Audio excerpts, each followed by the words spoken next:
The Ethics in Psychology podcast is created by my dad, Dr. John Gavazzi, a psychologist. The podcast deals with issues related to psychology, ethics, philosophy, and morality. He is going to interview people so that listeners can become better psychologists. Please enjoy this podcast. Always do the right thing. That's it? That's it. I got it. I'm gone. Welcome to the Ethics in Psychology podcast. I'm your host, Dr. John Gavazzi, psychologist, board certified in clinical psychology.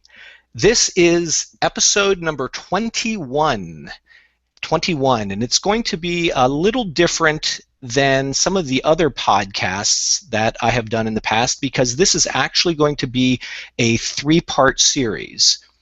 And what we're talking about today is postdoctoral supervision, Psychologist as Supervisor, and this first 1 hour podcast will be part one.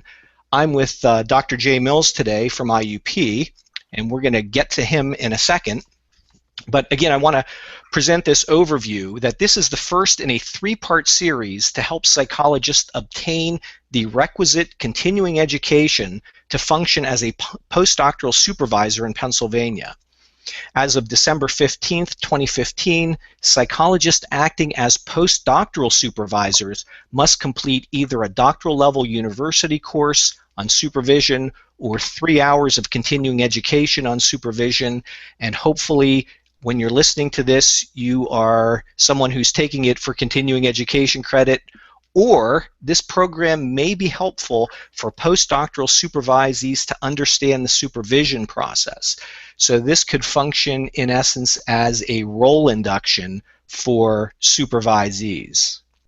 So let me give you the overview of today's podcast. We're going to be looking at some definitions, including the term and the art of supervision. We will be focusing on requirements of the Pennsylvania licensing law, specifically the supervisor requirements. And again, I want to emphasize this for other people who are listening from other states.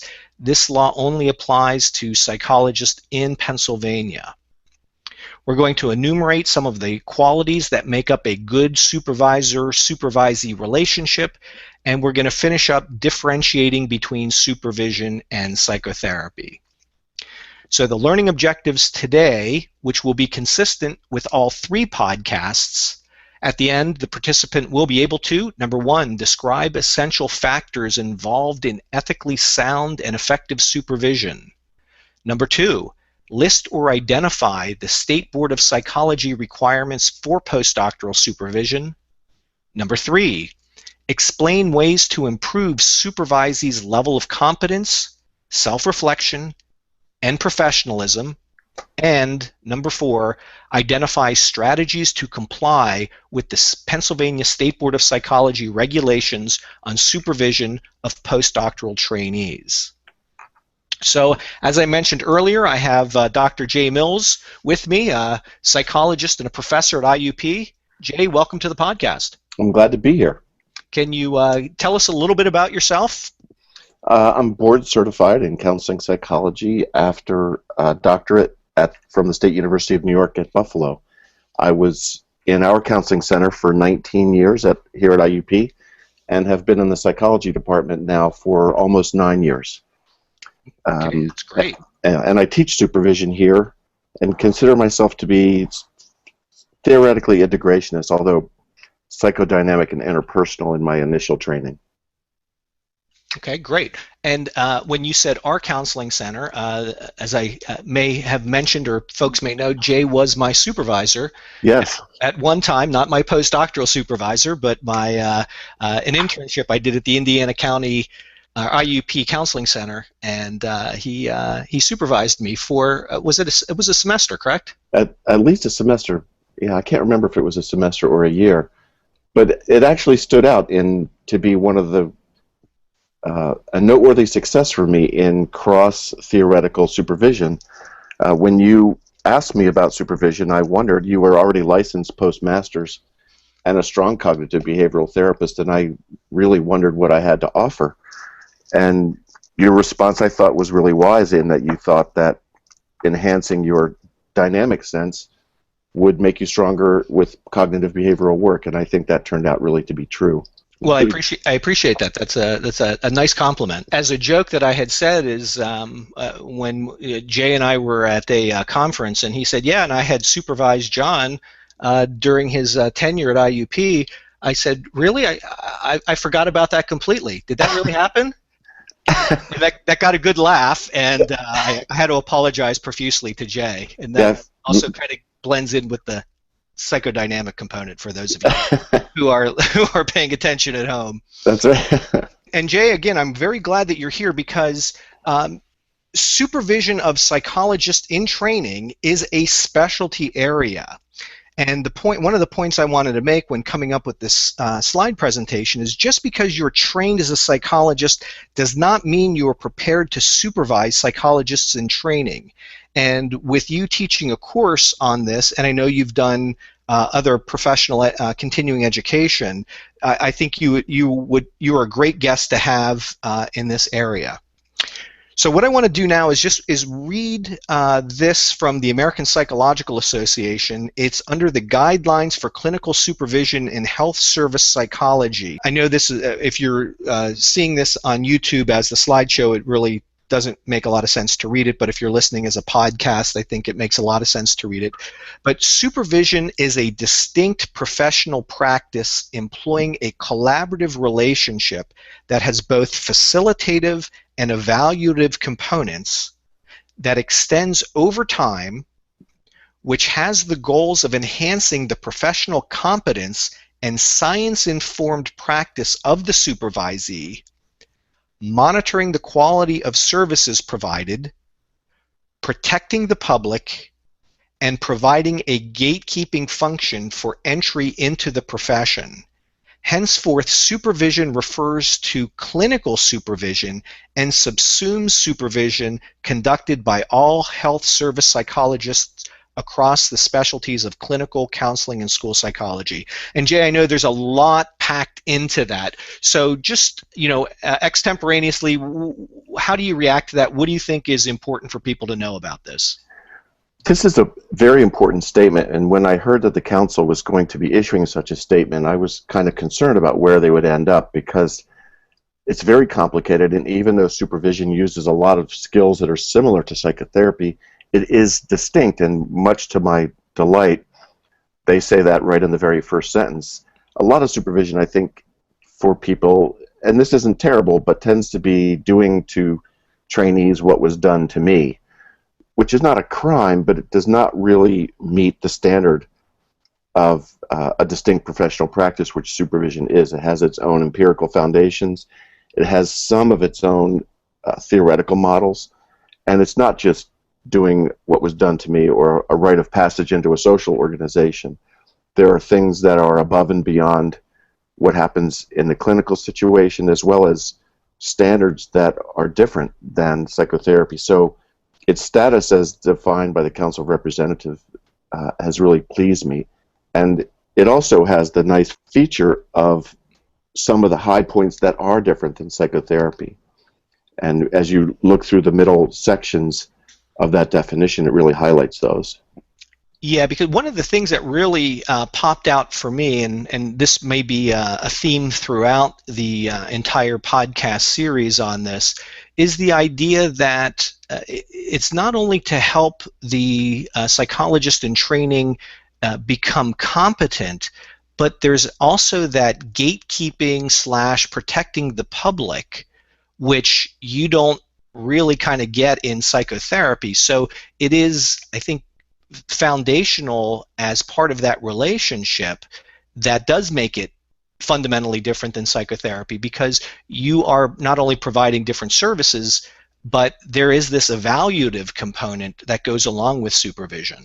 I think that, yes, I think that the duty is different. In psychotherapy, other than in situations where there's immediate safety concerns, you don't have a responsibility for your client. You don't have responsibility for their life.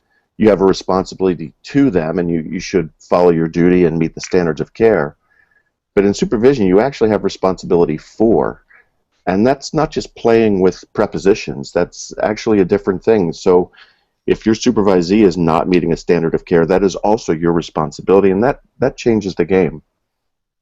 Yeah, I would say yes, and I think that would also be part of the informed consent process that you go through with supervisees, and would make that very important for them to know up front, so that they understand that there is an evaluative component to the supervision, and I think that would go with predoctoral supervision as well as postdoctoral supervision. I really agree with that, and in my supervision course that I teach here, I have students, as one of their writing assignments, create a professional practice statement, which is essentially an informed consent document for their trainee as opposed to for a client. And that's a chance where they have to exercise language related to describing that kind of responsibility. Right. And later on, just for folks to know, we will go over a specific type of supervisor-supervisee contract and what would be best practices in that. But that's not for this podcast, but it'll be later on in the series.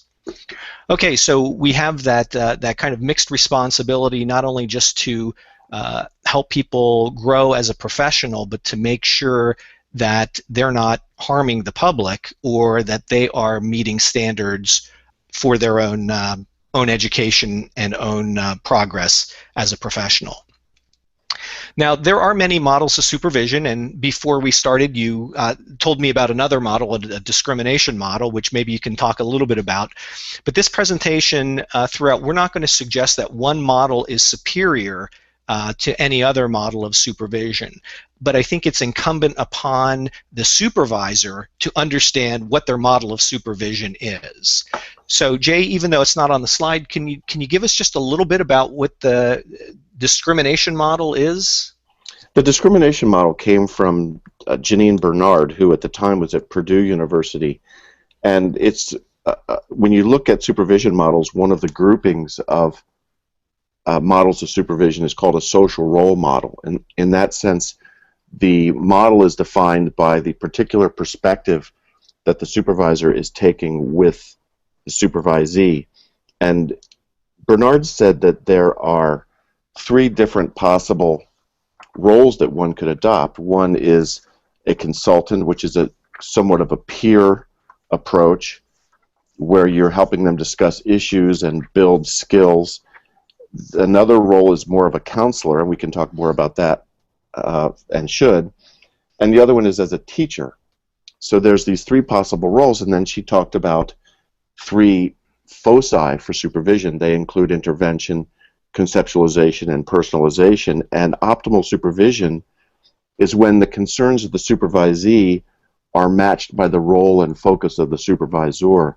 So this 3x3 grid is a way to simply look at the match between the supervisory challenge and the supervisory activity. The other thing that's really useful about the discrimination model, I think from a training point of view, is it's an easy way for a person to reflect on supervisory mistakes. For example, perhaps you find that in your supervision you're teaching all the time. And now, unless you're doing some specialized supervision such as neuropsychological assessment or something like that, the likelihood is that teaching all of the time is probably some degree of being out of balance. And the discrimination model gives the erstwhile practitioner a chance to reflect on what roles they're taking with a trainee.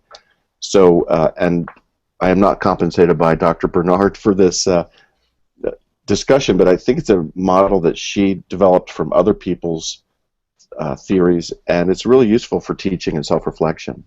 Okay, well that will lead me to the statement that this 3-hour podcast is not going to necessarily make you competent in supervision. So I would encourage people to look up the discrimination model if that's something that they're interested in. You need to understand that supervision, as we said earlier with the APA statement, is really a specialty unto itself. So to properly supervise folks, you're really going to need some additional training, perhaps some even consultation and supervision yourself, doing the actual supervision of your students or psychologists in training. So, Jay, I'm going to hop us over to the other different models. Okay. Can you talk a little bit about the competency-based model?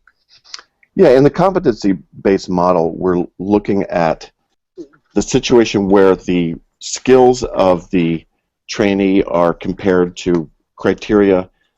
And for me, it's easiest to think of in particularly skill-driven areas where, such as cognitive behavioral therapy, where there are specific interventions to learn, and these are readily discernible. Let me say it by contrast. In an interpersonal model, perhaps it's harder to discern what the exact things are to do. And in a competency model, there are things that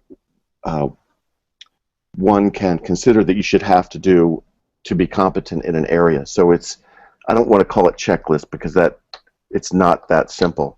But right, but I think you're on the right track. Yeah, and I think you're on the right track, and I think from what I've read about the competency-based models as well, I think you're 100% correct. It's more if you are teaching assessment, if you're teaching cognitive behavioral therapy, I think a competency-based model is much easier to apply in those situations. Yes. So, what about a treatment-based model? What would entail someone who's using a treatment-based model of supervision?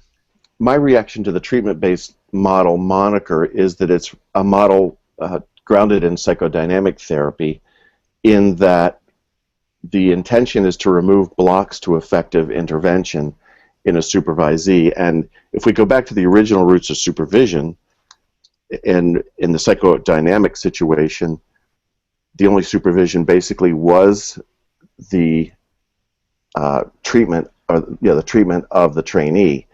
And in fact, you had to be certified, speaking of dual roles, you had to be certified by your analyst to even be allowed to take the didactic portion of the psychoanalytic program. And so this is supervision that's based in the activities of therapy. Probably not seen hardly at all anymore in its pure form. Right.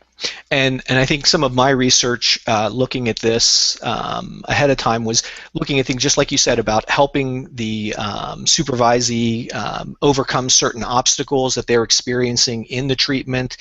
They also talk a little bit about parallel process, like what's going on in the supervision and how that mirrors what's going on in the psychotherapy session. Yeah. So, the psychotherapy. The supervision that is treatment-based reminds me of the counselor role from the discrimination model. So maybe I'm helping my trainee sort out and express their irritation with the client better so that it better serves the client's needs. Or if the client over-sexualizes the therapy relationship, how can the trainee do a better job of integrating that into the therapy or getting past it as an obstacle? Right.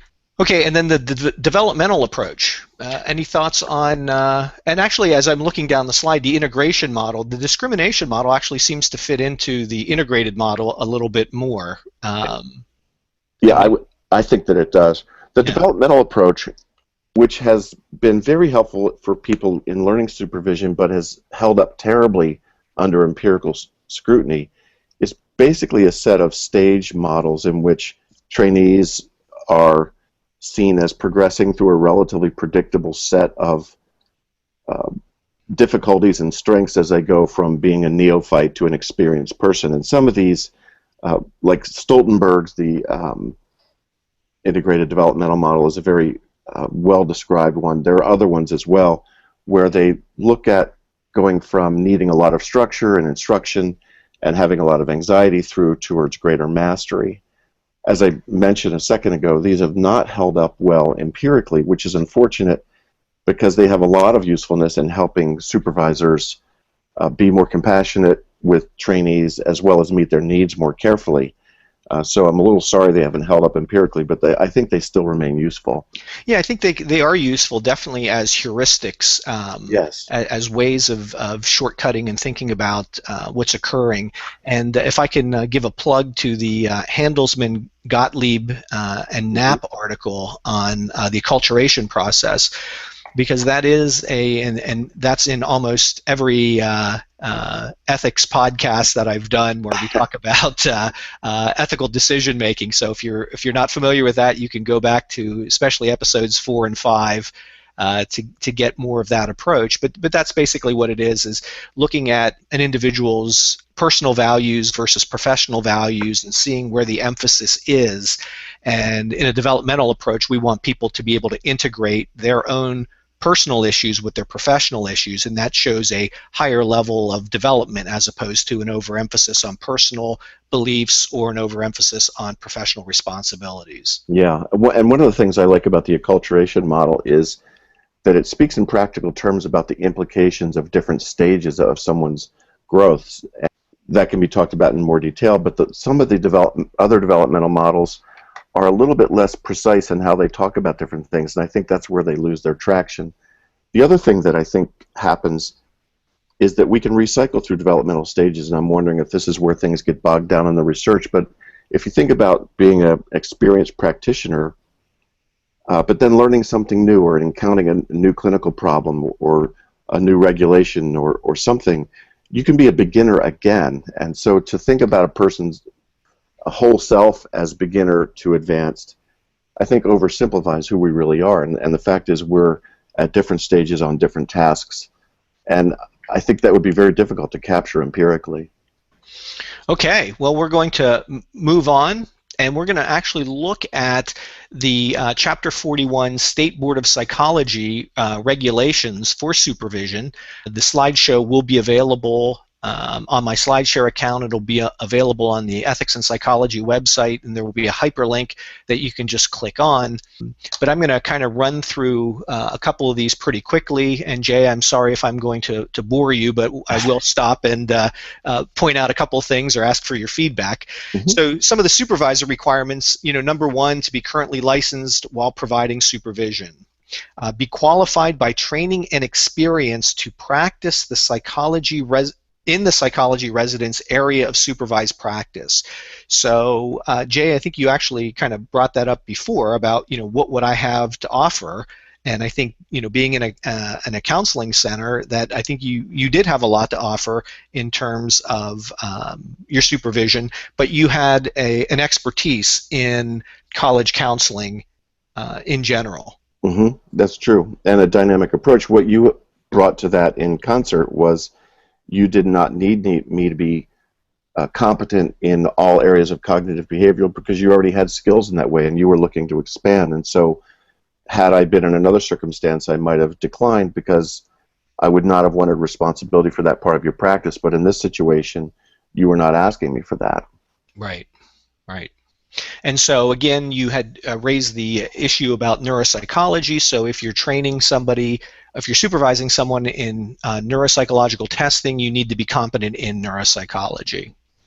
So another supervisor requirement is that you need to be an owner or be an employee of or be in the contract status with an entity employing the psychology resident. So again, this rule is for postdoctoral. You have to be an owner, employee, or contracted to provide supervision for the psychology resident. You must review issues of practice and ethics with the psychology resident. You must meet individually face-to-face with the psychology resident for an average supervisory total of at least 2 hours per week.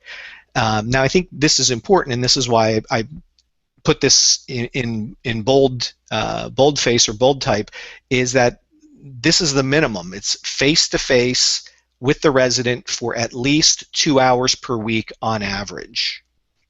I have heard that some people have done some postdoc supervision via phone, if they can be in touch via email, and again, according to the regulations, it really needs to be face-to-face. And Jay, you did meet with me weekly. So yes. For some pre-doctoral programs, you might just meet weekly, and you may meet as a group and do group supervision as well as individual supervision. So all of that may vary, but this is again individually face-to-face. I think this is a high calling, and some an area where some people have some ambivalence. When I was selecting my predoctoral internship, I selected primarily based on what I perceived to be the quality of the supervision, and I got some static for that, including from my academic program. You need more varied experiences or things like that, and I was worried that supervision wouldn't be a priority. And I think also as the healthcare economics become more difficult for practitioners and agencies, supervision becomes an expensive service to provide. Absolutely. I think that's an important thing. Yeah, I know that you have to make a commitment, and thinking about some of the programs and some of the individuals I've talked with, I actually did postdoctoral supervision with one individual. It is very time intensive. Mm-hmm. And it's important, too, that you maintain notes or records of scheduled supervisory sessions until the psychology resident obtains a license, or for at least 10 years, whichever is greater. So you need to be documenting. So in some ways it is similar to psychotherapy in that you need to keep notes, and the notes really need to be probably connected to your overall plan with your supervisee. So as Jay, as you talked about, there's kind of a matrix in the supervision model that you talked about, and where you can end up falling short, or where you're doing well. And where you're doing well is where the supervisor knows what the supervisee is doing, and the supervisee knows what the supervision's about, and they've agreed upon what those goals or what those areas of foci, as you said, those areas of foci are. Yeah, and I think that if there's anything that emerges clearly in the supervision literature, it's the significance of the supervisory alliance, somewhat like the working alliance in therapy. And one of the cornerstones of the quality of that alliance is just what you're saying, that we know and agree on what we're doing at a variety of levels. And I think keeping good notes helps keep a person honest and helps the relationship have a solid alliance. That's right, and we're going to get to those ideas about what makes up a great supervisory relationship in a little bit. So you need to also ensure that the psychology resident's status is made known to clients, patients, and to third-party payers. So basically, as the psychologist in training is introducing him or herself, that they are introducing him or herself as a psychology resident and not as a psychologist, but making sure their status is known. And also along those lines is that psychologists are billing appropriately, and that the psychology resident status is known as part of the billing as well. Something that I was a little surprised about that is preparing written evaluations and progress reports at least quarterly, delineating the psychology resident's strengths and weaknesses. These evaluations reports must be included with the applicant's application for licensure. Again, this is something that people who are getting into the business and wanting to be supervisors have to know, that there are, as Jay, as you had mentioned, some fairly time-consuming and stringent requirements. Yeah, and I when I have done postdoctoral supervision, it's not been clear to me what level of scrutiny is given to these progress reports, but this is a very important area, I think, to do in a clear way that the trainee knows about. But yeah, it takes an investment. So we're going to look at a couple of prohibitions for supervisors. Is that the psychology resident is not under the undue influence or control of the supervisor. They cannot be related by blood or by marriage. Again, what we're trying to do is, or what the State Board of Psychology is trying to do, is prevent dual relationships or multiple relationships. And they're not to be involved in a dual relationship as defined in the Code of Ethics with the psychology resident. And so again, I included in this slide presentation the actual part of the licensing law, which looks at 4161, the Code of Ethics, and Principle 6, which is welfare of the consumer. In this case, the consumer is the supervisee, so psychologists are continually cognizant of their own needs and their own inherently powerful position vis-a-vis clients, students, and subordinates in order to avoid exploiting their trust and dependency. Psychologists make every effort to avoid dual relationships with clients or relationships which might impair their professional judgment or increase the risk of exploitation. Examples of dual relationships include treating employees, supervisees, close friends or relatives. Sexual intimacies with clients are unethical, and that's as per 4161. So sexual intimacies with supervisees are unethical as well. Yeah, this is a difficult area and reminds me of when I was learning to drive a car. My father said, it's the one you don't see that gets you. And I think that with supervision, there is so much possibility of multiple relationships that are benign, in contrast to therapy, where you don't usually have anything else to do with your client, that it's easier to slip and be in a difficult multiple relationship situation. You can't simply say no other contact with the persons. You may work in the same agency, go to the same picnics, all kinds of things that make that boundary a little bit more mushy than might typically be seen in psychotherapy. Right. A few more prohibitions is that the supervisor cannot have treated or currently treating the psychology resident. The supervisor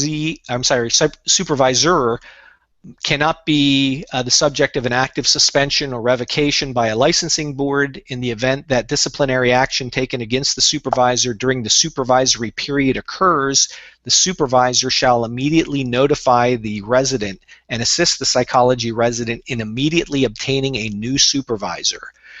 So again, that's hopefully well known to supervisors, because they don't want to continue a supervisory relationship that really doesn't count toward licensure, as the individual supervisee in this case is putting a lot of time, energy, and effort into becoming licensed.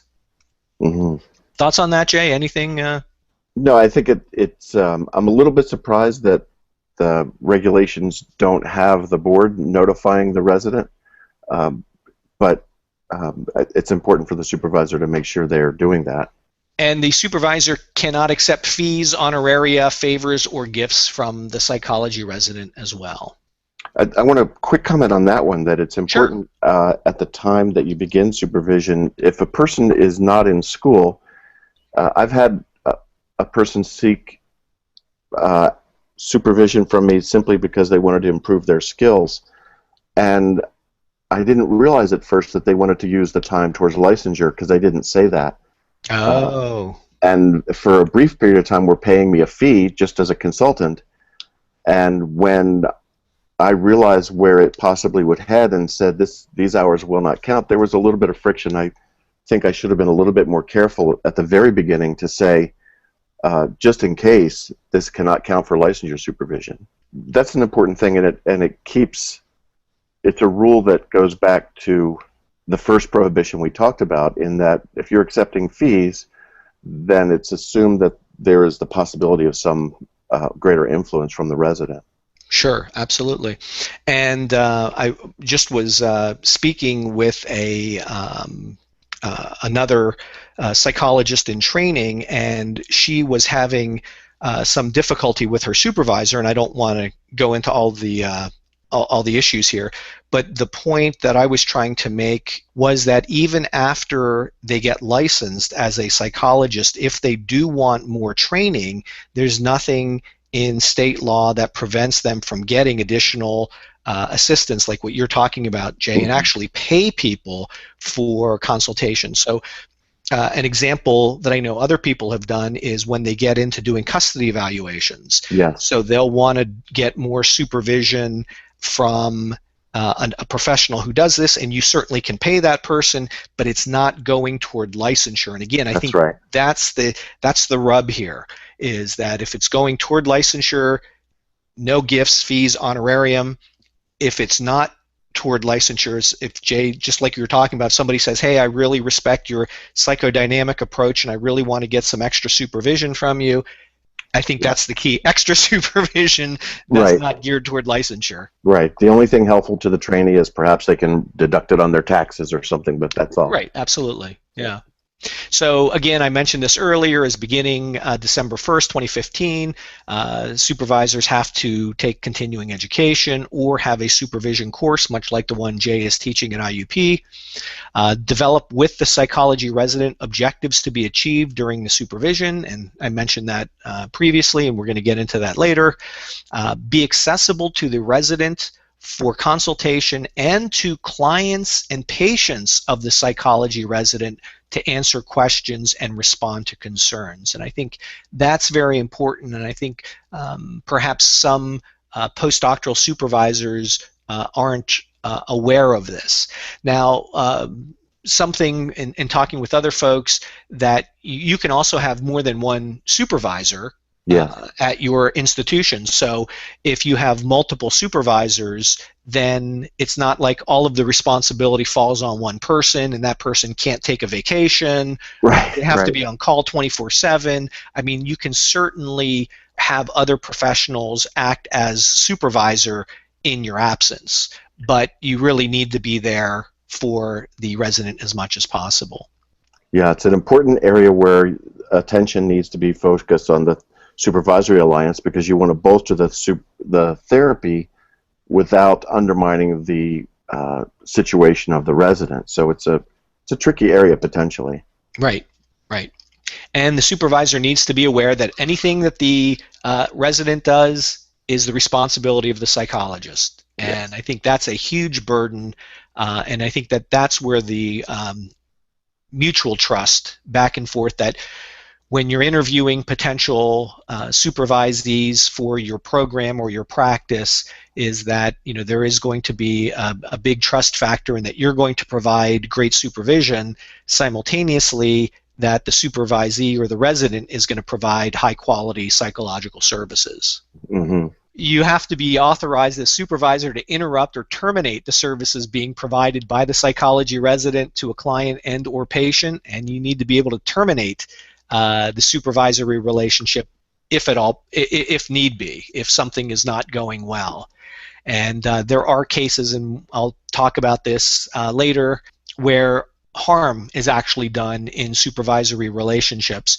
So some of that can be directed harm toward the supervisor, sometimes to the supervisee, and again, that ability to terminate the relationship so that you're not locked in by an institution, so to speak, that you are forced to continue to do something that you don't feel comfortable with or may not be beneficial to patients, the supervisee, or yourself as supervisor.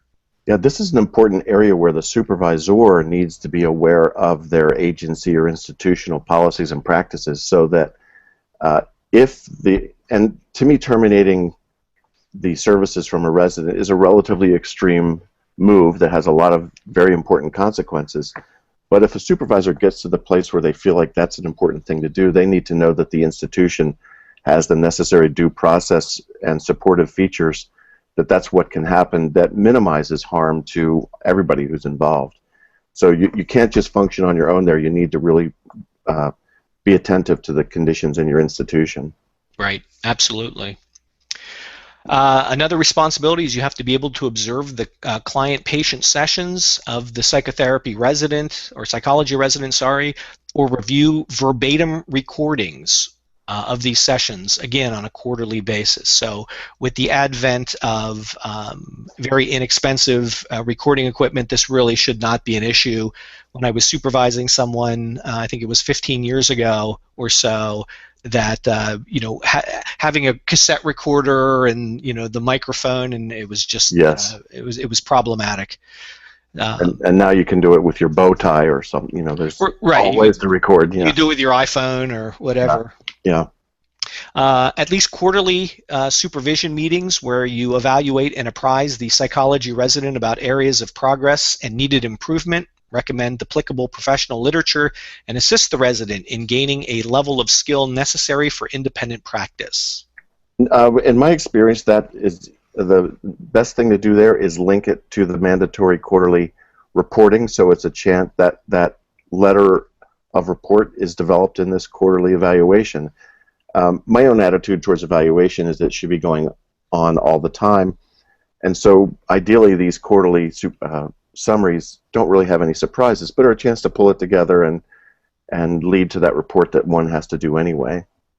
Right. And again, if it's all built toward helping the supervisee with skill development, I think that ultimately is helpful. I think so too. In the process. So to assist the psychology resident in working with professionals in other disciplines, as indicated by their needs of each client patient, and periodically observe these cooperative encounters. So this would be in terms of if a psychology resident needs to contact a physician about medications or adverse effects of medications. So something like that springs to mind. Yeah, it was really valuable to me as a trainee when a supervisor would help me appreciate the worldview of people in other disciplines, so that my interaction with them was constructive really quickly. I didn't always really understand what the dominant motivations would be for people in other areas, so it's a big deal. Yep. And to ensure, and this goes along with it, to ensure that the psychology resident has access to multidisciplinary consultation as necessary, and again, medication management, or if you're not an expert in family therapy, but somebody in your practice is, that they can consult when appropriate. Monitoring the supervision provided by any delegated supervisor, and this is what I was saying earlier, is that you can delegate supervision in your absence to other professionals, and they don't necessarily have to be psychologists in all cases. Psychiatrists, physicians can be delegated supervisors as well.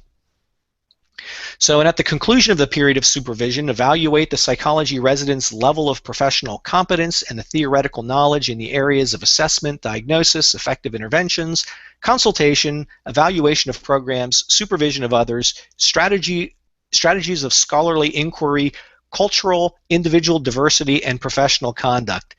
Wow, there's a lot there, Jay. Yes. This evaluation must be signed and included as part of the verification of postdoctoral experience submitted to the board with the applicant's application for licensure. Yes, you have 3 pages of headings before you even write anything. Yeah, exactly. It's like you really have to say that you covered all of these areas, and that the idea of your documentation should be reflective of your quarterly reports, which should be reflective of when you sit down and have your informed consent, or the meeting of the mind, so to speak, that you both know what's going on and know that you have all of these areas that you have to cover. Yeah, it's a lot of territory if you really do that. Although strategies of scholarly inquiry, I don't remember ever discussing chi-square with a supervisee or anything like that. But right. Right.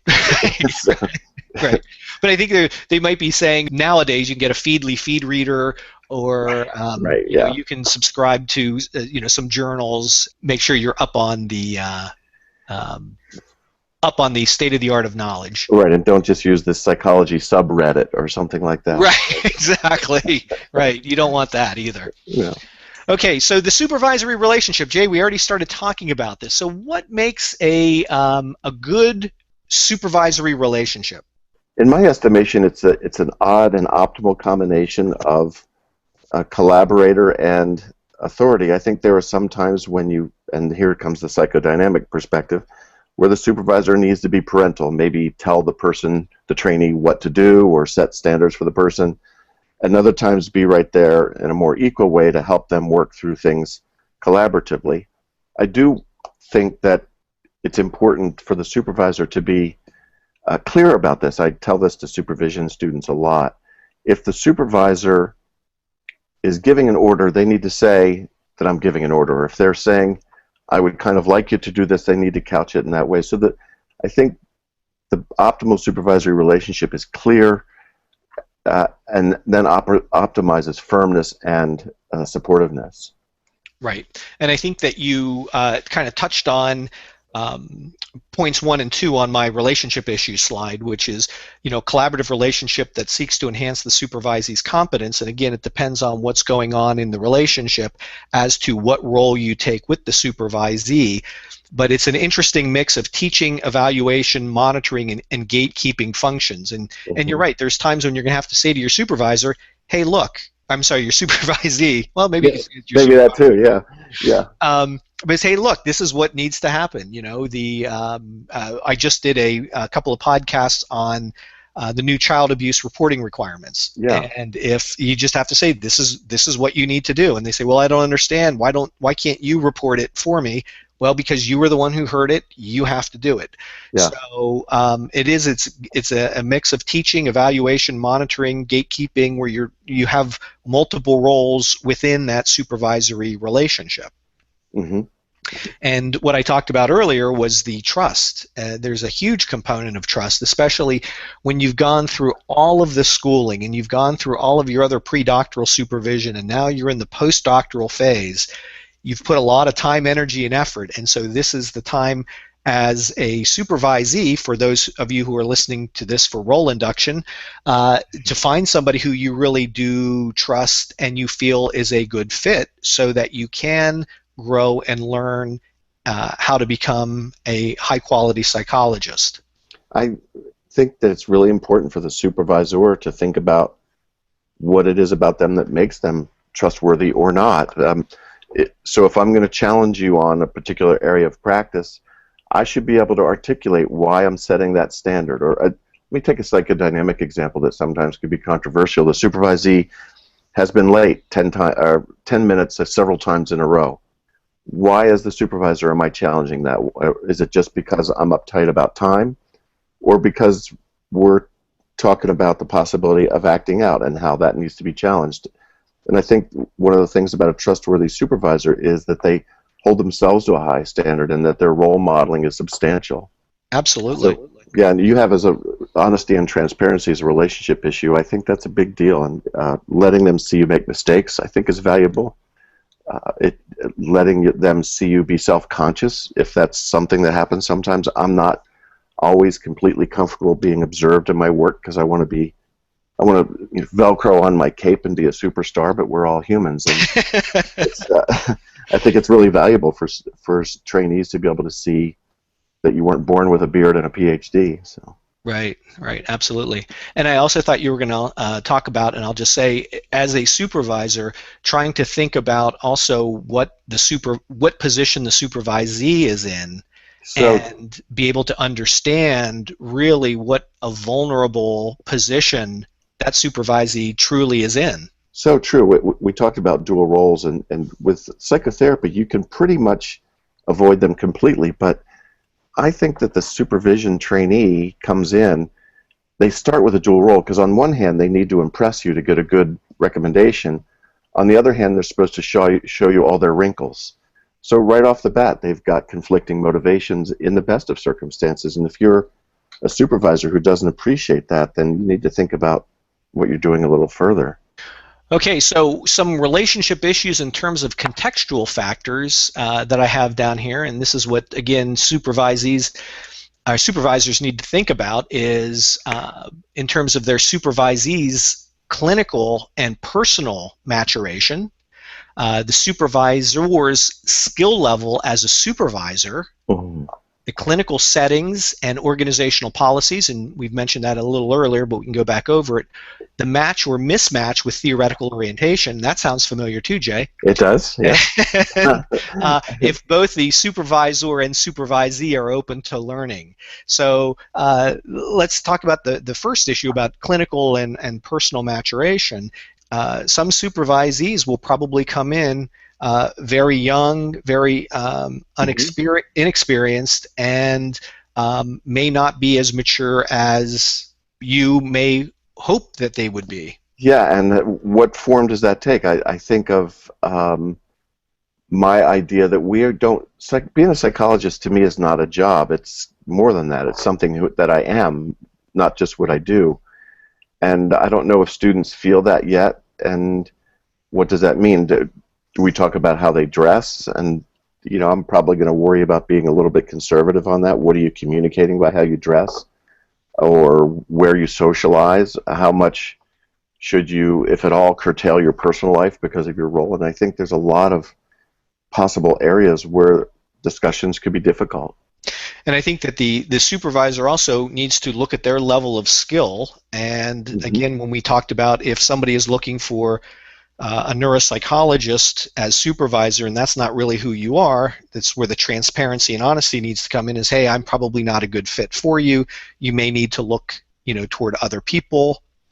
And talked about also maybe discussing with supervisee, if just like you and I had that discussion about, I'm more of a psychodynamic individual, what, given that and you're more cognitive behavioral, what do you think you can how do you think you can benefit from our relationship, and what would you like to get out of it for the supervisor to determine if in fact it's a good match? Yeah. And I think that becomes particularly difficult when the supervisee when the assignment is made by the organization or things, and helping the person, both parties, the supervisor and supervisee, make the best of that is really a critical thing. And also understand the organizational policies, and Jay, you had mentioned that before, and making sure that if you are in charge of providing the supervision, that the organization has to know what all of your responsibilities are, which would include terminating the supervisee if in fact necessary, and that might be something the organization doesn't want. So again, there might be some organizational policies because, hey, we have this program, we just want things to roll along smoothly. Taking that role as supervisor could be tricky depending on what your clinical or organizational policies are. Yeah, and this is an area where supervisors can, with good intentions, trip, I think, because I think there's some importance for the supervisor to make sure that they are acting in accordance with the organization, even though there might be some policies and procedures that they're not completely happy with. I think there's a temptation among some to have a quiet conspiracy with the supervisee. Well, we won't pay attention to that policy because we know it's not a good one. And I think the supervisor needs to take a careful look at how they feel about the organization and how they are going to be the most important point of contact between the organization and the trainee. Okay, so as we're winding down here, this is going to be the last section that we discuss, is we're going to be differentiating supervision from psychotherapy. And so there are different reasons for both. There's different procedures, different timetables, and different outcomes. So Jay, I've put together this neat little table, at least I think it's a neat little table, and trying to define the difference between supervision and psychotherapy. So we'll try to take these one at a time and get your feedback on them.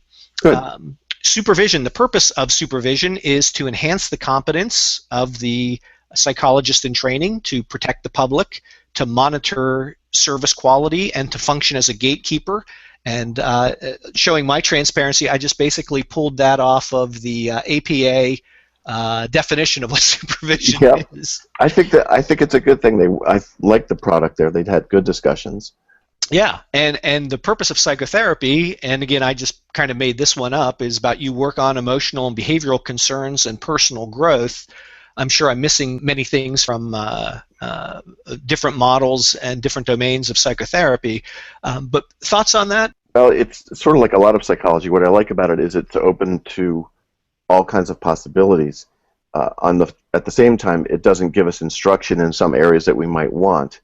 I worked with someone once who was very interested in being in a band, and they were trying to sort out how much time to study, how much time to work in the field, and what happens if their band takes off. I don't want to discourage people, and I actually think that being involved in creative pursuits is really helpful.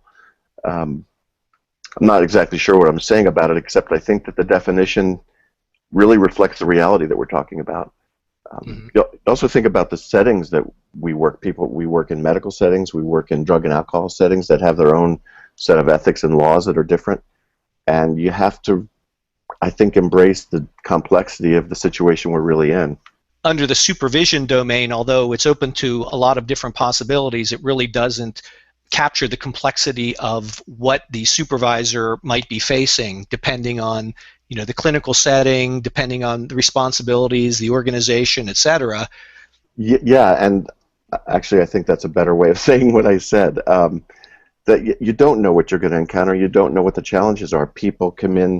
Trainees come in with different reasons for being in the work, and that has different consequences that may or may not become a part of helping them be a good therapist. So I do think that we encounter a variety of things. And I think, again, that it really does differentiate between psychotherapy and supervision, where especially the monitoring the service quality and the function as the gatekeeper are fundamentally different than what goes on in psychotherapy, where the focus is really on, at least for me, most of the time, or 95% of the time, is focusing on what's in the best interest of the patient. Yes. As a dynamic person, as a dynamically oriented person. You're a dynamic person too. Thanks. Some days. You're going to enter the supervisee's world, but you have to make sure that it doesn't indulge a need that they might have to get other kinds of help or have other experiences, and that it remains focused on client welfare. If one of the responses to the supervision versus psychotherapy question is, what is the relative emphasis? Sure, you might spend 5 minutes because they're having some terrible grief about something important, but before long we have to think about how that gets back to client welfare and the professional roles. Right. And then the outcome of supervision is becoming licensed. That's the postdoctoral supervision. The supervision that you and I did was to get to the next step. Yes. If you're doing the pre-doctoral supervision, it's being competent enough to get to the next step. Ultimately, with postdoctoral supervision, it's to become licensed. Psychotherapy, it's fundamentally different. It's emotional health. Yes, and supervision can start and stop for all kinds of reasons depending on the context. In the postdoctoral situation, presumably it stops when the number of hours have been reached, but supervision in other contexts starts and stops for lots of other reasons. And also in terms of, it is fairly delineated whether it is pre-doctoral or postdoctoral, because again, a lot of my pre-doctoral supervision was at least an hour a week. Yes. And quite clearly, the way the law is written, it's 2 hours weekly, so it's a fixed number of hours, it's twice a week, and it's a fixed number of time, it's basically a year, and then you get to take the licensing exam, and once you get the licensing exam and you pass, you don't need your postdoctoral supervision any longer. Right. So it's a different timetable, because with psychotherapy, it's based on the needs, and it's on an as needed basis. So yes. I have some patients who I see twice a week, and I have some patients who I see once a month.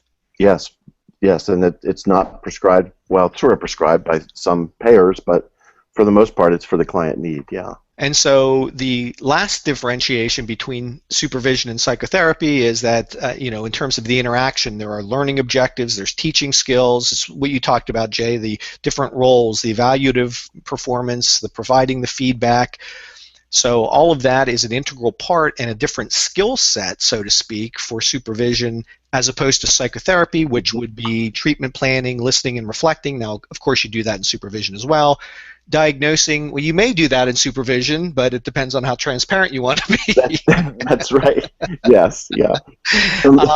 And there's a high degree of patient self-disclosure in psychotherapy, whereas in a supervisory relationship, and again, I'm flashing back to, when the supervision I did, is that I, disclosed much more about myself and my style of practice than I would ever do in psychotherapy. Absolutely. I think the teaching role really changes this, and I've said several times that there's dual roles in supervision. You just try to make them benign and helpful, but saying more about yourself changes the relationship compared to psychotherapy, and also I think the summarizing of evaluation is different than psychotherapy. I mean, certainly you give feedback to clients about their condition and as it's related to treatment planning and things like that, but not nearly to the degree you do in supervision, where someone wants to hear about the performance of the supervisee in a detailed way. Absolutely. Okay, well, that's it for my slides. I'm wrapping up here on the first hour, so just as a reminder, is that you're going to need to go to the next two podcasts on this to get your CE credit if you're taking this for CE credit.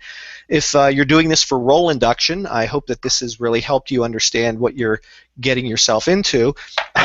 Jay, this has been, people should probably listen to these podcasts as an undergraduate. Probably, yeah. or they might freak them out too much. I'm not sure. It's an interesting question. Yeah. Yeah, but I want to thank you very much. I mean, this was great. Oh, good. Did you have fun? I did. I was really glad to be here. Well, I'm glad you were here. I really greatly appreciate your help in this project, and I greatly appreciate you coming and spending some time and helping educate folks as to what is appropriate supervision. Great. Any final words? No, I think that I hope that people see supervision as something they can continue to learn about and not just stop at some point, and as they go through the second and third parts of this, that they develop questions and ideas about what else they want to learn. Excellent. All right, Jay. Well, hey, thanks a lot. And Okay. for your listeners out there, until next time, do the right thing.